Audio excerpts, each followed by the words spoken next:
Hello बच्चों, आज हम लोग क्लास 9th का बहुत important question from chapter 1 discuss करने वाले इस वीडियो में।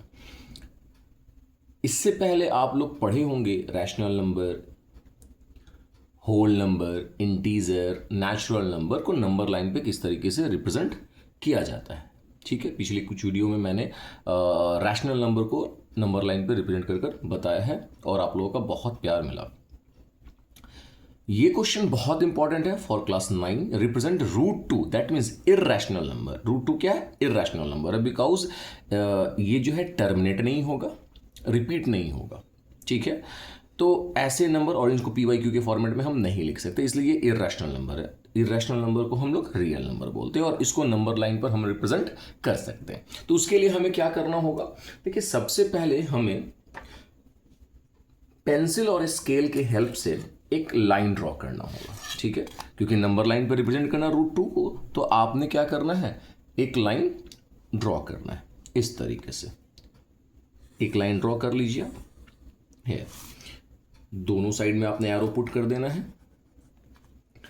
यहां से आप जो है ऑरिजिन जो है स्टार्ट कर लीजिए। ठीक है, और आपने यहां से 1 यूनिट लेना है। अब वो 1 यूनिट कितना होगा? 1 यूनिट, यूनिट मैंने बोला दैट मीन्स उसमें कोई भी मैंने जो है यूनिट के साथ मैंने कोई लेंथ का कोई भी मेजरमेंट नहीं दिया, मतलब लेंथ का कोई भी यूनिट मैंने उसमें नहीं लगाया कि सेंटीमीटर में कितना होगा, मीटर में कितना होगा, वो सब नहीं देखना है।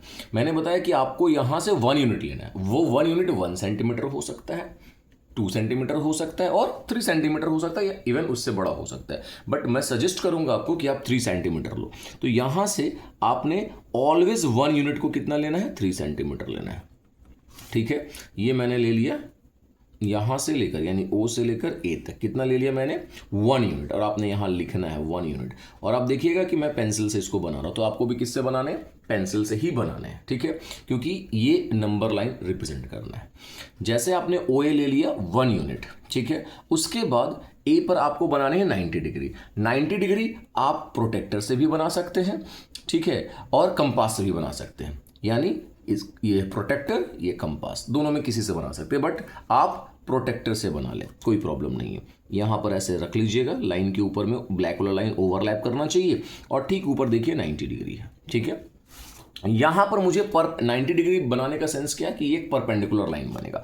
तो परपेंडिकुलर लाइन जो है वो कितना लेना है, ये भी एक, तो परपेंडिकुलर लाइन जो है वो भी ऑलवेज ऑलवेज, चाहे आप कितना भी रूट 2 को कर रहे हो, रूट 3 को कर रहे हो, रूट 5 को कर रहे हो, तो ऑलवेज आपको परपेंडिकुलर लाइन जो है वो जो है 1 यूनिट ही लेना है। 1 यूनिट का मतलब कितना लेना है? मैंने अभी बताया था कि 3 सेंटीमीटर लेना है। ठीक है, तो देखिए यहां से मैं ले लूंगा ये 1 सेंटीमीटर, 2 सेंटीमीटर, 3 सेंटीमीटर ले लिया, और यहां पर आपने इसकी नेमिंग कर लेनी है। ठीक है, B.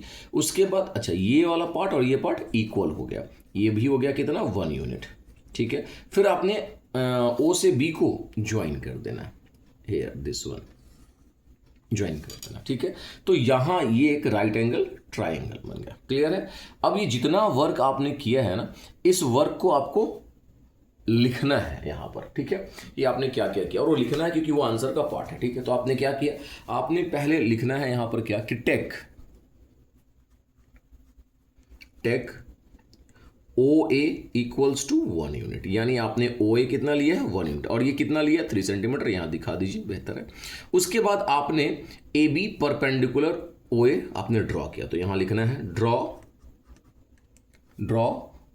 A B perpendicular to O A, और ए बी लिया कितना है?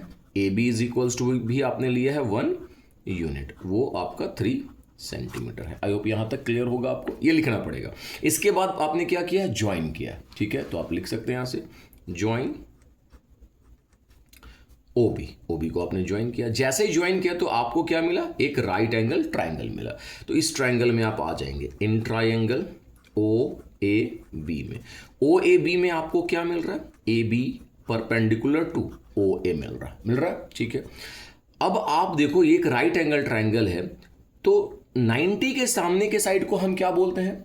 बताइए बच्चों, उनको बोलते हैं हम लोग हाइपोटेनियस। और आपके पास 2 साइड नोन है, ये 1 यूनिट है, ये भी यहां पर 1 यूनिट है। तो इन दोनों 2 साइड आपको मालूम है, दैट मीन्स एक परपेंडिकुलर और एक बेस है। आप किसी को भी परपेंडिकुलर और किसी को भी बेस कंसिडर कर सकते हैं। ठीक है। तो इनके सामने 90 के सामने का साइड हाइपोटेनियस, ये मुझे फाइंड करना है। तो हम क्या लगाएंगे, by Pythagoras theorem. Pythagoras theorem पढ़ा हो, इसके बारे में आप जानते हैं ऑलरेडी पहले से, ठीक है। पाइथागोरस थ्योरम, पाइथागोरस थ्योरम क्या बताता है, ये जो है हाइपोटेनियस, इसके हाइपोटेनियस परपेंडिकुलर और बेस के बीच में एक रिलेशन होता है कि हाइपोटेनियस का स्क्वायर परपेंडिकुलर और बेस के स्क्वायर के सम के बराबर होता है। या फिर अगर आप हाइपोटेनियस निकालने जाएंगे तो ये स्क्वायर हटा दीजिए, तो इस पर क्या आ जाएगा, रूट आ जाएगा। क्लियर है। तो हम लोग इस वाले का इस्तेमाल करने वाले, यानी हमें चाहिए ओ बी। तो O B is equals to under root O A का स्क्वायर प्लस ए बी का स्क्वायर, ठीक है।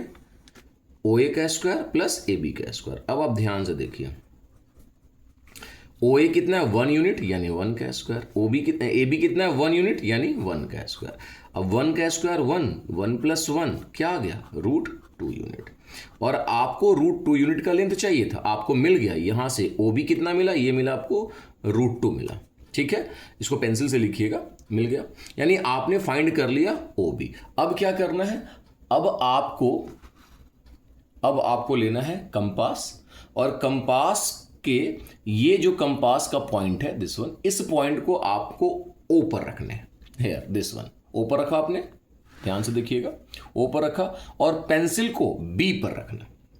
जस्ट अ मिनट में रख के बता दूं, बी पर रखना है सर। इससे क्या होगा, आपने ओ पर रखा और बी पर रखा, यानी आपने ये जो मेजरमेंट लिया है, ये कितना ले लिया, ये मेजरमेंट कितना ले लिया, √2 ले लिया।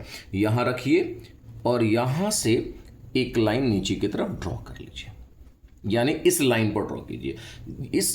इस लाइन को जहां ये कट करेगा उस पॉइंट का कुछ नेमिंग कर दीजिए, मान लीजिए ये सी हो गया, और ये जो पॉइंट होगा क्या होगा, √2 होगा। क्लियर है। तो आपने देखा कि नंबर लाइन पे हमने √2 को किस तरीके से रिप्रेजेंट किया है।